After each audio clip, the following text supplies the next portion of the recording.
Hello, I Shahnawaz welcomes you in this lecture and I am continuing the chapter Reflection and Refraction, and in this part 14 lecture I will discuss about laws of refraction. Yes, आज मैं discuss करने वाला हूँ, आज मैं पढ़ाने वाला हूँ एक इम्पॉर्टेंट टॉपिक इस चैप्टर का, वो है laws of refraction. Previous lectures में हमने देखा रिफ्रैक्शन के बारे में, हमने इंट्रोडक्शन टू द रिफ्रैक्शन देखा, बेंडिंग ऑफ लाइट देखा, when the light gets travel from the one media to another media. हमने इस तरह के कॉन्सेप्ट देखे, इससे रिलेटेड कुछ टर्मिनोलॉजीज देखी। और इम्पॉर्टेंट थिंग इज दिस कि हमने देखा कि why the light ray gets bend in the different media when it's enters from the one media to the another media। इस तरह के हमने कॉन्सेप्ट देखे प्रीवियस लेक्चर्स में और आई होप कि आपको समझ में भी आया। But the important thing is this कि ये जो रिफ्रैक्शन हो रहा था, इट मीन्स कि जब कोई पर्टिकुलर लाइट रे एक मीडियम से दूसरे मीडियम में एंटर हो रही थी तो ये लाइट रे बैंड हो रही थी अपने पाथ से डेविएट हो रही थी, ठीक है। और ये पाथ से जब डेविएट हो रही थी तो क्या इस डेविएशन के पीछे कोई लॉ है, इस डेविएशन के पीछे कोई टर्मिनोलॉजी है, क्या इस डेविएशन को हम किसी मैथमेटिकल एक्सप्रेशन से डिफाइन कर सकते हैं? ऑब्वियसली प्रीवियस लेक्चर में हमने रिफ्रैक्टिव इंडेक्स की बात ज़रूर की थी और हमने कहा था कि एक्चुअल में रिफ्रैक्टिव इंडेक्स ही डिफाइन करता है किसी मीडियम का कि अगर कोई लाइट रे उसमें ट्रैवल करेगी या एंटर करेगी किसी दूसरे मीडिया से तो उसके पाथ में कितना बेंडिंग होगा। ये refractive index was the parameter to define the bending of light ray. But the important thing is this, क्या ये रिफ्रैक्टिव इंडेक्स किसी मैथमेटिकल एक्सप्रेशन से डिफाइन हो रहा है? क्या ये लाइट रे की बेंडिंग को हम किसी मैथमेटिकल एक्सप्रेशन से डिफाइन कर सकते हैं? तो डेफिनेटली इस क्वेश्चन का आंसर आपको इस पर्टिकुलर लेक्चर में मिलने वाला है। ध्यान से देखिएगा, बड़ा ही इंपॉर्टेंट लेक्चर है और बहुत ही आसान है, आपको समझ में आएगा, मज़ा आएगा और डेफिनेटली इससे रिलेटेड बहुत सारे कॉन्सेप्ट्स आपके क्लियर होने वाले हैं आज। Let's get ready to get the lots of with this lecture. Let's consider the one of the light ray is travelling in the medium one which has the refractive index n1। आप देख सकते हैं यहाँ पर एक light रे है जो ट्रेवल कर रही है मीडियम वन में, ठीक है। मीडियम वन में वो ट्रैवल कर रही है और मीडियम वन से ट्रैवल करते हुए जिसका रिफ्रैक्टिव इंडेक्स डिफाइन किया गया है n1 से, मीडियम वन से ट्रैवल करते हुए वो इस पर्टिकुलर सरफेस के बाद एंटर हो जाती है मीडियम टू में। और डेफिनेटली मीडियम टू में एंटर होने के बाद इसके पाथ में क्या हो जाती है? बेंडिंग। आप देख सकते हैं इस लाइट रे को जाना चाहिए था कुछ इस तरह से स्ट्रेट, लेकिन ये हो गई बैंड इस तरह से। डेफिनेटली ये जो बेंडिंग ऑफ लाइट है यही कॉन्सेप्ट है रिफ्रैक्शन का और हम प्रीवियस लेक्चर में इसके बारे में काफ़ी कुछ डिस्कस कर चुके हैं। चलिए यहाँ पर कुछ कंसिडरेशन लेते हैं हम लोग। सपोज ये जो डॉटेड लाइन्स आपको नज़र आ रहा है, दिस इज़ अ नॉर्मल। जैसा मैंने आपसे कहा था कि ये जो पॉइंट ऑफ इंसिडेंट होता है, ये लाइट रे है, ये बेसिकली क्या है? ये है इंसिडेंट रे। इसे अगर हम डिफाइन करें तो ये है एक्चुअल में इंसिडेंट रे। ये हो गई इंसिडेंट रे। और डेफिनेटली ये जो लाइट रे है, ये इंसिडेंट रे जब इस पर्टिकुलर मीडिया में आई, यहाँ पर ये ट्रैवल करते हुए इस मीडियम से जब दूसरे मीडियम में एंटर हो रही थी, इट मीन्स इस पॉइंट पर जब वो इंसिडेंट हुई किसी दूसरे मीडियम में एंटर होने के लिए, तो ये जो पॉइंट है इस पॉइंट को हम कहते हैं एक्चुअल में point of incident. Point of incident. तो ये पॉइंट ऑफ इंसिडेंट जो है, पॉइंट ऑफ इंसिडेंट से अगर हम एक नॉर्मल ड्रॉ करें, अगर हम एक परपेंडिकुलर ड्रॉ करें जो आपको यहाँ पर एक डॉटेड लाइन से नज़र आ रहा है, तो ये पॉइंट ऑफ इंसिडेंट से ड्रॉ किया गया जो नॉर्मल है यही कहलाता है आपका नॉर्मल, या पॉइंट ऑफ इंसिडेंट से ड्रॉ किया गया जो परपेंडिकुलर है यही कहलाता है नॉर्मल। यहाँ से आपको क्लियर हो गया दिस इज़ अ नॉर्मल। और ये नॉर्मल जो होता है वो एक तरह का रेफरेंस, मैं ऐसा कहूँ कि ये एक तरह का क्या है? रेफरेंस। मैंने आपसे कहा जैसे कि ये जो नॉर्मल है, ये नॉर्मल क्या है? एक तरह का रेफरेंस लाइन है या रेफरेंस मैं इसे बोल सकता हूँ। तो जब भी हम बात करते हैं किसी इंसिडेंट रे की, ऑब्वियसली ये जो आपको नज़र आ रही है this is a incident ray, तो ये इंसिडेंट रे इस नॉर्मल से जितना एंगल फॉर्म करती है, आप देख सकते हैं ये जो एंगल फॉर्म हो रहा है जिसे नॉर्मली आई से रिप्रेजेंट किया हुआ है यहाँ पर। सो ये जो एंगल है, this angle is called,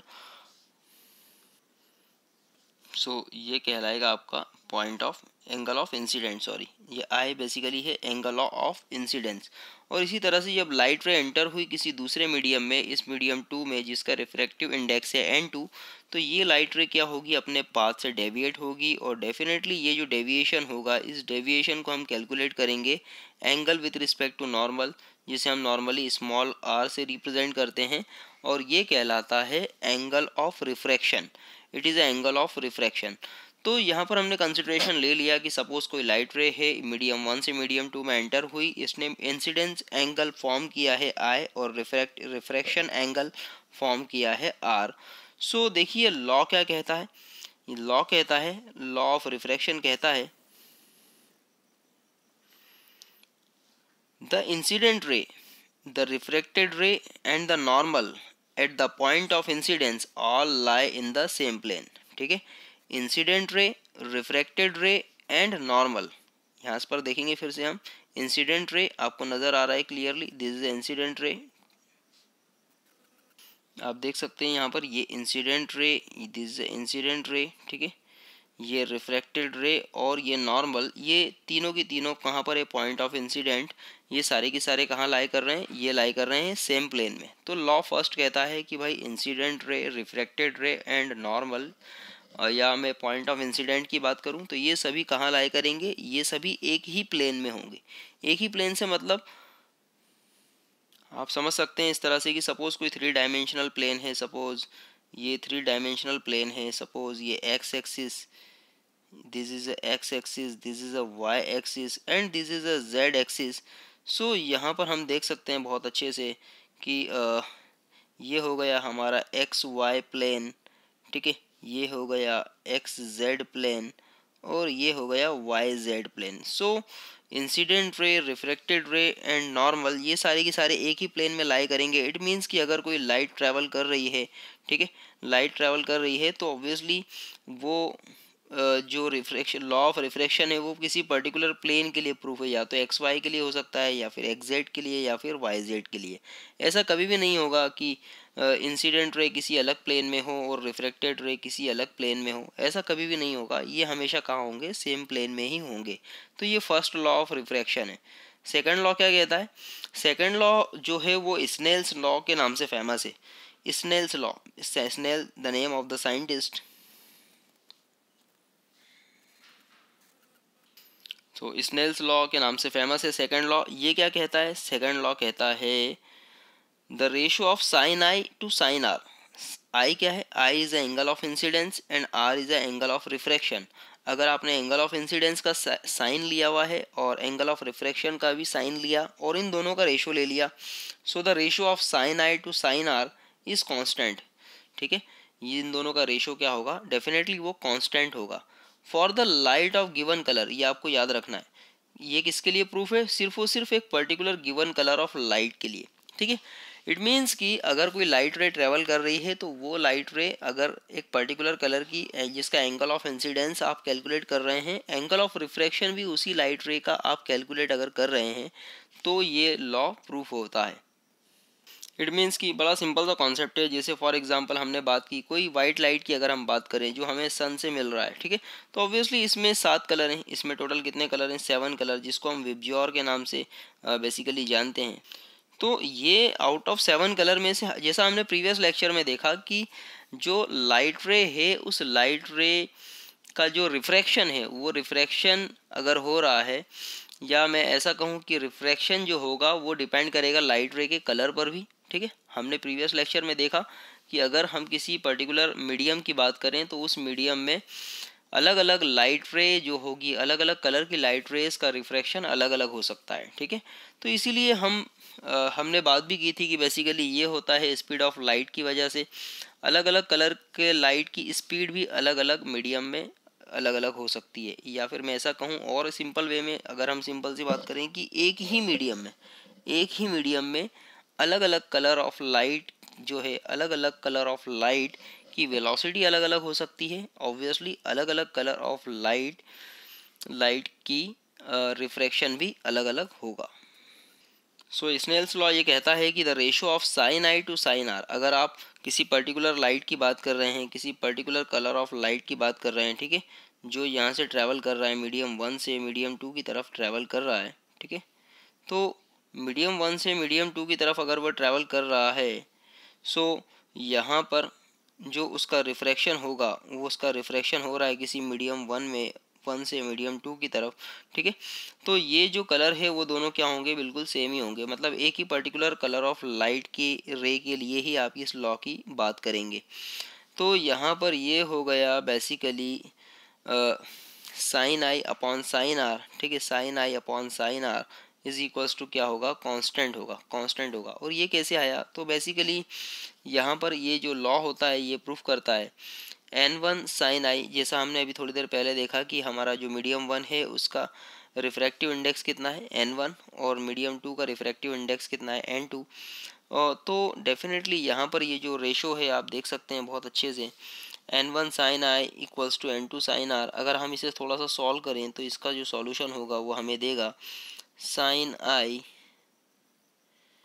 divided by sine r is equals to, यहाँ पर आप देख सकते हैं ये हो जाएगा n2 upon n1, n2 upon n1 जो हमें दिख रहा है यहाँ पर, ठीक है, n2 अपॉन n1 जो हमें यहाँ पर नज़र आ रहा है, ठीक है, तो n2 अपॉन n1 जो है this is a constant value. क्यों, क्योंकि किसी भी पर्टिकुलर मीडियम का जो रिफ्रैक्टिव इंडेक्स है वो कभी नहीं बदलता।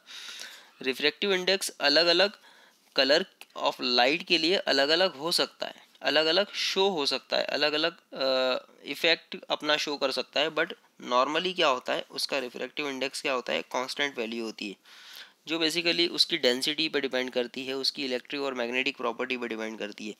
तो यहाँ पर अगर हम बात करें तो ये जो रेशो होगा n2 अपॉन एन आई, ये क्या होगा, एक तरह का कांस्टेंट रेशो होगा। तो यहाँ पर ये कांस्टेंट अगर है तो ये कांस्टेंट बेसिकली क्या डिफाइन कर रहा है, this constant is basically defining the n2 upon n1, ठीक है, ये n2 अपॉन n1 क्या डिफाइन हो रहा है, it is a refractive index of medium 2 with respect to refractive index of medium 1। So the constant value is the refractive index of the second medium with respect to the first medium refractive index। तो इस law को हमें याद रखना है, sine i upon sine r is equals to n2 upon n1, sine i upon sine r is equals to n2 upon n1, ठीक है, या इसको सिंप्लीफाइड वे में इस तरह से भी लिखा जा सकता है n1 साइन आई, इसको क्रॉस मल्टीप्लाई अगर हम करेंगे तो ये हो जाएगा n1 sine i is equals to n2 sine r. तो ये लॉ हमें याद रखना है, ठीक है, ये कहलाता है स्नेल्स लॉ, इसे नॉर्मली कहा जाता है स्नेल्स लॉ। इसके बाद हम देखते हैं कंडीशन कि क्या ऐसी कोई कंडीशन है जिसमें रिफ्रैक्शन ना हो। इट मीन्स कि अगर कोई पर्टिकुलर लाइट रे एक मीडियम से दूसरे मीडियम में एंटर हो रही है तो क्या ऐसी कोई कंडीशन है जिसमें रिफ्रैक्शन ना हो। तो डेफिनेटली ऐसी एक कंडीशन हो सकती है। देखिए, अगर कोई सपोज मीडियम की हम बात करें तो आप देख सकते हैं कोई लाइट रे ट्रैवल कर रही है मीडियम 1 से मीडियम 2 में।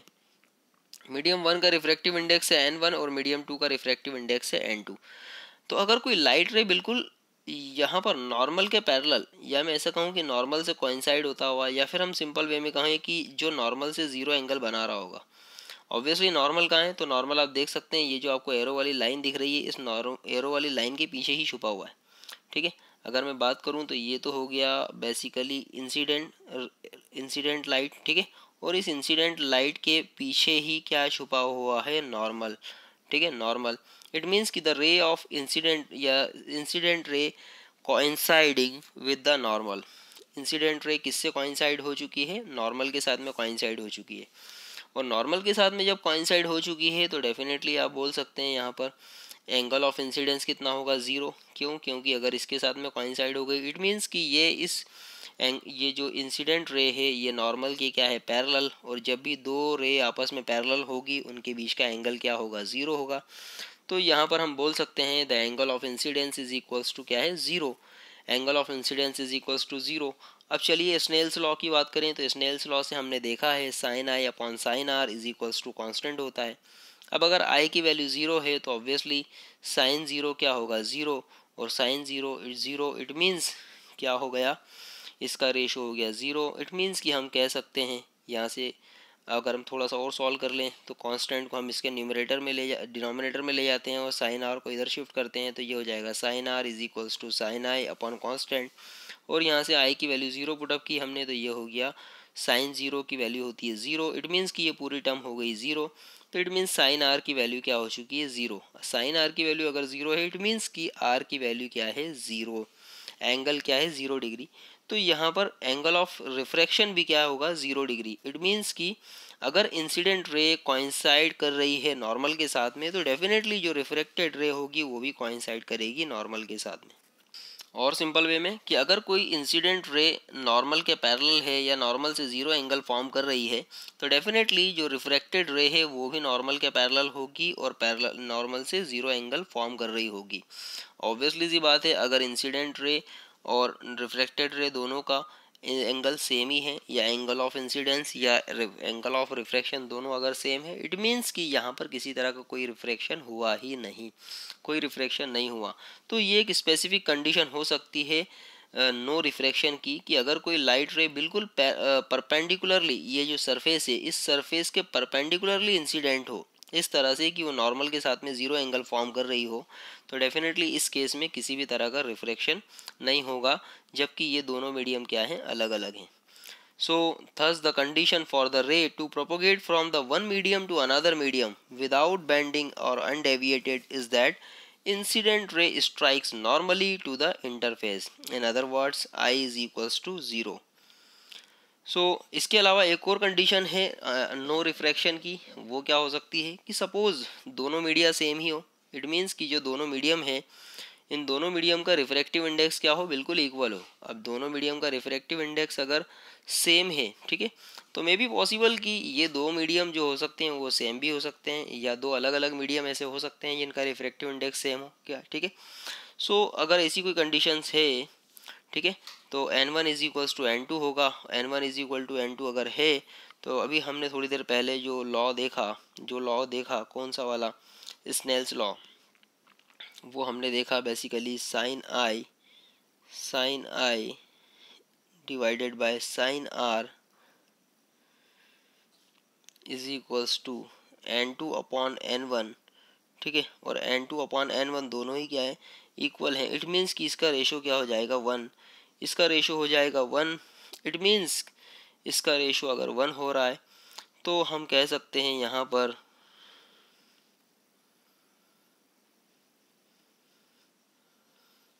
Sign i divided by sine r is equals to 1। और अगर ये कंडीशन है तो डेफिनेटली हम यहाँ पर इसको लिख सकते हैं sine i is equals to sine r, ठीक है। हम इसको इस तरह से लिख सकते हैं sine i is equals to sine r. तो यहाँ पर आप देखें अगर थोड़ा ध्यान से तो इस कंडीशन में हो गया sine i is equal to sine r. It means कि हम लिख सकते हैं i is equals to r, i is equals to r, ठीक है। तो यहाँ पर क्लियर हो गया कि angle of incidence i is equals to angle of refraction. तो ऑब्वियसली देखिए ये कंडीशन भी क्या शो कर रही है, दोनों, क्योंकि एंगल ऑफ रिफ्रैक्शन और एंगल ऑफ इंसिडेंस दोनों ही सेम है। इट मीन्स कि यहाँ पर किसी तरह का रिफ्रैक्शन हुआ ही नहीं। So this is one of the another condition of the no refraction कि अगर आपके दो ऐसे मीडियम है या तो इनका रिफ्रैक्टिव इंडेक्स बिल्कुल सेम हो, ठीक है, या फिर एक ही मीडियम हो, मतलब लाइट रे एक ही मीडियम में ट्रैवल कर रही है, किसी दूसरे मीडियम में इंटर नहीं हो रही है, तो डेफिनेटली यहाँ पर भी क्या होगा, नो रिफ्रैक्शन वाली कंडीशन होगी। काफ़ी आसान सा लेक्चर था। आई होप जैसा मैंने आपसे कहा था आपको समझ में आया होगा। अगर आपको इसमें किसी तरह का कोई डाउट है तो प्लीज़ यू कैन कमेंट और इस लेक्चर को I will say to you at least 2 से 3 बार ज़रूर देखिएगा ताकि आपके डाउट्स और क्लियर होते जाएं। Thanks for watching. और आपने अगर अभी तक इस चैनल को सब्सक्राइब नहीं किया तो प्लीज़ आपको जो सामने फेज आइकॉन दिख रहा है आप उस फेज आइकॉन पे क्लिक कीजिए और इस चैनल को सब्सक्राइब ज़रूर कीजिए। Thanks again.